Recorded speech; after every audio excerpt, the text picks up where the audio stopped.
Bienvenue sur la chaîne Azami Résumé. Résumé de l'anime d'aujourd'hui, Hajime no Gal. Dans le royaume ordinaire du lycée, Junichi observe que beaucoup de ses camarades de classe s'associent, le laissant lui et ses amis masculins sans compagne. Pendant que ses amis discutent de filles et parcourent les magazines pendant les cours, Junichi se retrouve avec un magazine peu flatteur devant la jolie et à la mode Yukana Yam, qui exprime son dégoût. Poussés par leur conviction que Yukana, une fille qui sort fréquemment avec des garçons, serait un partenaire approprié, les amis de Junichi le choisissent pour lui demander de sortir. Il laisse une lettre de confession dans son casier à chaussures. Junichi est surpris quand il rencontre Yukana, et persuadé par son ami Shinpei, rassemble le courage de confesser ses sentiments. Initialement incertain, Yukana devine correctement qu'il n'a jamais eu de petite amie auparavant et soupçonne qu'il est plus intéressé par l'idée d'avoir une petite amie que d'être avec elle. Malgré son embarras, elle accepte de devenir sa petite amie. Le lendemain de la confession de Junichi, il se retrouve encore dans un état de choc, envisageant comment naviguer dans sa nouvelle relation avec Yukana. Au milieu de sa réflexion, Shinpei suggère qu'un rendez-vous karaoké serait l'occasion idéale pour des moments intimes dans une salle privée. De manière inattendue, Yukana prend les choses en main et déclare fièrement à toute leur classe qu'elle et Junichi sont maintenant un objet. Avec les nouvelles au grand jour, elle lance une invitation à Junichi pour une sortie karaoké, comme elle l'a fait avec ses amis dans le passé. Alors qu'ils chantent des airs, l'imagination de Junichi commence à se déchaîner avec des fantasmes séduisants impliquant Yukana. S'inspirant des conseils de Shinpei, il rassemble le courage de se pencher pour un baiser. Cependant, Yukana met habilement un terme à ses avances en soulignant de manière ludique un poil de nez saillant. Bien qu'elle balaie l'incident en riant, Yukana prend un moment pour réfléchir à la tentative de Junichi alors qu'elle quitte la pièce. Pendant ce temps, alors que notre couple sort de l'établissement de karaoké, leur rencontre ne passe pas inaperçue. De loin, Ronko aperçoit Junichi et Yukana, ajoutant une couche supplémentaire d'intrigue à la saga qui se déroule. Junichi se retrouve obligé d'accepter une invitation qui est mystérieusement apparue dans son casier à chaussures. Il ne sait pas grand-chose, ce rendez-vous l'amène à rencontrer Ronko, qui ne perd pas de temps à lancer une campagne de séduction à grande échelle. Cependant, avant que les choses ne dégénèrent davantage, Yukana intervient et met un terme à leurs ébats. Il s'avère que Ronko est l'amie d'enfance de Yukana, où il y a un hic, elle est étiquetée comme dangereuse. Bientôt, Ronko jure secrètement de démanteler la relation naissante entre Yukana et Junichi. Le lendemain, le trio Junichi, Yukana et Ronko errent dans les rues de la ville, s'occupant de leurs propres affaires, lorsqu'ils se retrouvent accostés par deux audacieux qui ont les yeux rivés sur Yukana. Junichi intervient vaillamment pour protéger Yukana, mais finit malheureusement par être écarté sans cérémonie. Étonnamment, Ronko, au lieu de venir en aide à Yukana, accepte d'unir ses forces avec les deux gars, seulement pour leur donner rapidement un avant-goût de leur propre médecine avec une bonne vieille raclée. Parler d'un rebondissement. Plus tard, Ronko fait une apparition inattendue dans l'humble demeure de Junichi, tentant une fois de plus de l'attirer. Elle l'accuse de ne pas vraiment aimer Yukana, et tente de semer le doute. Junichi nie avec véhémence les accusations, mais ses paroles ne font qu'enrager davantage Ronko, qui devient de plus en plus énergique dans ses avances. Juste au moment où les choses atteignent un point d'ébullition, Yukana les attrape dans une position plutôt compromettante. Maladroit, c'est le moins qu'on puisse dire. Pourtant, Yukana choisit de minimiser la situation, s'excusant gracieusement des lieux, Ronko emboîtant le pas. Alors que les deux filles partent, la camarade de classe de Junichi, YUI, observe la scène à distance, ajoutant peut-être une autre couche d'intrigue à ce réseau complexe de relations. Plus tard, YUI commence par se remémorer, et apprécie l'attention qu'elle reçoit de ses camarades de classe, en particulier Junichi. Pendant ce temps, Junichi se retrouve à se plonger dans des recherches sur les Jira, ou filles, ce qui le conduit à une émission en ligne mettant en vedette une fille élégante qui aime critiquer les gens tandis que ses followers sont de tout cœur d'accord dans les discussions. De retour à l'école, YUI fait sa grande entrée tandis que ses camarades de classe la saluent chaleureusement, inconsciente de ses véritables pensées et de la façon dont elle les perçoit comme de modestes servantes et majordomes. Keigo, accompagné de Junichi, Shinpei et Minoru, engagent une conversation sur la fille qu'ils ont vue en ligne la nuit précédente. Keigo leur montre fièrement une photo de la fille qu'il a rencontrée. Cependant, Shinpei, l'ayant déjà vue ailleurs, exprime des doutes sur l'authenticité de l'image. Comme le destin l'aurait voulu, Yukana rejoint le groupe avec ses amis, et YUI saisit l'opportunité d'entamer une conversation avec Junichi. Plus tard au café, YUI déchaîne un barrage de critiques envers Yukana, laissant Junichi incertain de sa position puisque lui et Yukana sortent officiellement ensemble. Pendant ce temps, Shinpei regarde un flux en ligne mettant en vedette Boa, la fille élégante connue pour ses remarques cinglantes. Soudain, il se rend compte que la fille qu'il a vue auparavant et Boa sont une seule et même personne, ce qui l'incite à saisir rapidement les preuves. Le lendemain, Shinpei partage sa révélation avec Keigo et Minoru, présentant la preuve que Boa et Yui sont en effet la même personne. Leur connexion devient claire à travers les opinions distinctives de Boa et la comparaison d'images. Pendant leur discussion, Ronko interrompt et se joint à la conversation. Yui en profite pour inviter Junichi sur le toit, où elle avoue ses sentiments et lui ordonne de rompre avec Yukana. Cependant, Junichi refuse les aveux de Yui, ce qui déclenche son explosion soudaine d'insatisfaction. Yui va même jusqu'à menacer de révéler leur conversation au café à Yukana. Mais juste à temps, les amis pervers de Junichi, ainsi que Ronko, font leur entrée. Ronko contre-menace Yui, déclarant qu'elle exposera l'identité de Yui en tant que Boa à toute la classe si elle continue à faire chanter Junichi. Se sentant vaincu, Yui tend à Junichi une carte mémoire et part consterné. Au grand soulagement de Junichi, Yukana apparaît après la confrontation et est ravie de découvrir qu'il lui reste entièrement dévoué. Après la fin de l'épisode, nous apercevons Yui jurant de se venger alors qu'elle s'éloigne. Pendant ce temps, au salon, une femme plantureuse exprime sa satisfaction avec sa cure de jouvence. La beauté ne connaît vraiment pas de limite. Junichi rêve de Yukana avant de se réveiller pour trouver Nan, une dame aux cheveux roses, sur sa poitrine. Nan révèle son désir d'imiter une fille et s'accroche à Junichi alors qu'il se dirige vers l'école, à la grande envie de ses amis.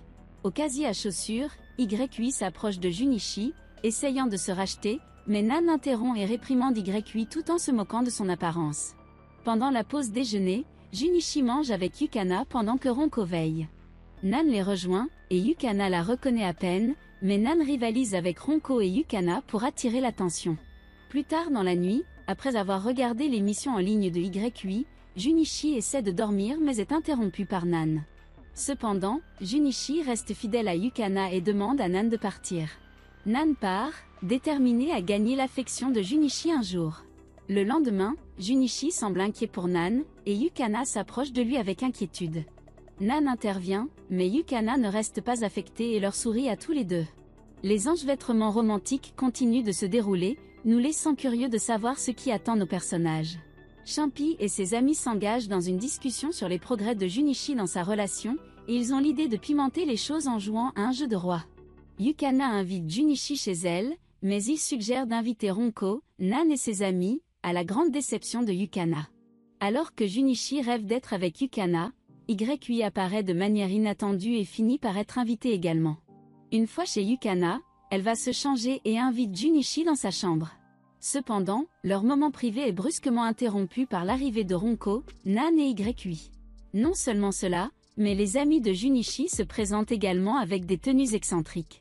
Champi prend les devants et lance le jeu du roi, et tout le monde semble s'amuser. Cependant, Champi et Junichi conçoivent secrètement un plan pour obtenir un baiser de Yukana pendant le match. Lorsque le tour impliquant des baisers arrive, il s'avère que tous les garçons sont choisis, révélant que Junichi a truqué la sélection pour éviter aux filles d'avoir à embrasser l'un des gars. C'est une tournure des événements plutôt embarrassante. Malgré la maladresse, Yukana invite tout le monde à la rejoindre pour des vacances d'été. Le seul problème est que tout le monde n'a pas les fonds nécessaires pour y arriver, alors ils décident d'accepter des emplois à temps partiel afin d'économiser pour leur escapade estivale prévue. Déterminés à faire de leurs vacances d'été une réalité, le groupe se lance dans leur démarche individuelle de recherche d'emploi. Il reste à voir quelles aventures et quels défis les attendent alors qu'ils s'efforcent de faire de leurs vacances de rêve des vacances mémorables. Champi et Junichi discutent des opportunités d'emploi qu'ils ont trouvées en ligne alors qu'ils se préparent pour leurs prochaines vacances d'été. Junichi décide de postuler pour un poste de personnel de cuisine dans un café sur le thème du cosplay. Étonnamment, Yukana, Ronko, Yui et Nani finissent également par travailler comme serveuses costumées dans le même café. Au fur et à mesure que les jours passent et qu'ils continuent leur travail à temps partiel, ils commencent à remarquer quelque chose de suspect à propos du café. Le superviseur a un plan sournois pour organiser un événement qui semble avoir des intentions douteuses. À leur grande surprise, le superviseur leur donne des livres qui semblent ordinaires, mais qui contiennent en réalité des histoires risquées. Junichi et Yukana se rendent compte que quelque chose ne va pas dans l'événement à venir. Rempli de colère, Junichi confronte le superviseur au sujet du respect des filles, mais son plaidoyer tombe dans l'oreille d'un sourd. Se sentant frustré, YUI prend les choses en main et contacte le propriétaire du café, menaçant le superviseur. Grâce à l'intervention de YUI, l'événement est finalement annulé et ils reçoivent enfin leur gain durement gagné. Dans une scène post-générique, les vacances d'été tant attendues sont enfin arrivées et le groupe se réunit joyeusement au point de rendez-vous prévu. Junichi, Yukana et leurs amis atteignent enfin la plage tant attendue. Alors que les filles s'amusent dans l'eau avec Junichi, Shinpei et ses copains pervers semblent plus intéressés à lorgner d'autres femmes en maillot de bain. Le soir, les filles se détendent dans les sources chaudes, mais Shinpei poursuit son plan douteux d'essayer de les jeter un coup d'œil furtif. Alors que les garçons se dirigent vers les sources chaudes, Junichi tente de contrecarrer le plan de Shinpei, mais Shinpei l'accuse d'être un traître. Junichi et Shinpei se disputent dans la forêt jusqu'à ce que Junichi tombe accidentellement d'une falaise. Pendant ce temps, Shinpei et Keigo continuent leur marche, mais rencontrent divers pièges qui entravent leur progression. Par un coup du sort, ils déclenchent accidentellement un interrupteur qui déclenche un magnifique feu d'artifice, pour le plus grand plaisir des filles qui en sont témoins. Les filles continuent leur temps de liaison sur la plage, appréciant la compagnie et jouant avec des feux d'artifice à cordes. Alors que Yukana et Junichi partagent un doux moment ensemble, YUI, Ronko et Nana ne peuvent s'empêcher d'envier leur relation. Plus tard, Yukana et Junichi retournent en ville, où ils rencontrent un gars qui semble familier à Yukana. La vieille amie de Yukana du collège, Dei Midori, croise inopinément sa route et celle de Junichi. Junichi commence à se sentir peu sûr de lui, pensant que Yukana est plus intéressée par Dei à cause de son apparence. Cela conduit à un désaccord entre eux, et Yukana se déchaîne de frustration, laissant Junichi se sentir encore plus mal. Malgré les tentatives de Junichi de parler à Yukana à l'école, il ne parvient pas à combler le fossé entre eux. Dans un effort pour remonter le moral de Junichi, ses amis l'emmènent au karaoké, qui réussit d'abord à lui remonter le moral. Cependant, les choses tournent au pire lorsqu'ils aperçoivent Yukana en conversation avec Dei. Un autre jour, après une conversation entre Junichi et Yukana, il s'enfuit soudainement, lui laissant le cœur brisé. YUI confronte Junichi, exprimant sa colère contre son égoïsme et son étroitesse d'esprit. Nana partage également des sentiments similaires. Pendant ce temps, Yukana rencontre ses amis, mais avant qu'elle puisse dire quoi que ce soit, elle fond en larmes. Cela déclenche la colère de Ronko, qui part en trombe pour retrouver Junichi. Dans un restaurant, Ronko finit par retrouver Junichi et ses amis, mais à leur grande surprise, Dei et sa bande se présentent également. Ils entendent Dei et sa bande discuter de leur plan impliquant Yukana. Déterminé à la protéger, Ronko les confronte, mais Junichi intervient et se dresse contre eux. Junichi confronte Dei et ils sortent pour régler leurs différends. Initialement, Dei prend le dessus dans le combat, mais Junichi recourt à mordre la jambe de Dei. Alors que Dei appelle des renforts, les amis de Junichi rejoignent la scène, et malgré les chiffres, Dei et ses amis ne parviennent pas à maîtriser Junichi. Finalement, Dei promet d'arrêter de déranger Yukana, et Junichi relâche son emprise. Cependant, Dei commence immédiatement à donner des coups de pied à Junichi à plusieurs reprises. Ronko intervient avec le soutien des amis de Junichi. Encourageant Junichi, Ronko le pousse à trouver Yukana et à se racheter. Pendant ce temps, Yukana est dans un café avec Nana et YUI, mais elle ignore les appels téléphoniques frénétiques de Junichi. Nana et YUI conseillent à Yukana de rencontrer Junichi et de résoudre leurs sentiments. Après que Yukana ait quitté le café, YUI et Nana se demandent s'il est juste pour elle d'aider leur rival. Junichi attend anxieusement, et finalement, il rencontre Yukana derrière l'école. Ils se réconcilient, Junichi recréant sa confession initiale. Après leur retrouvailles romantiques, Yukana leur suggère de passer la journée au parc d'attractions. Au parc d'attractions, ils visitent un photomaton et prennent une photo ensemble. Junichi tente d'embrasser Yukana, ajoutant une touche de romance à leur rendez-vous. Alors que la journée touche à sa fin, Yukana avoue qu'elle veut retourner au parc d'attractions avec lui l'année suivante, et chaque année par la suite.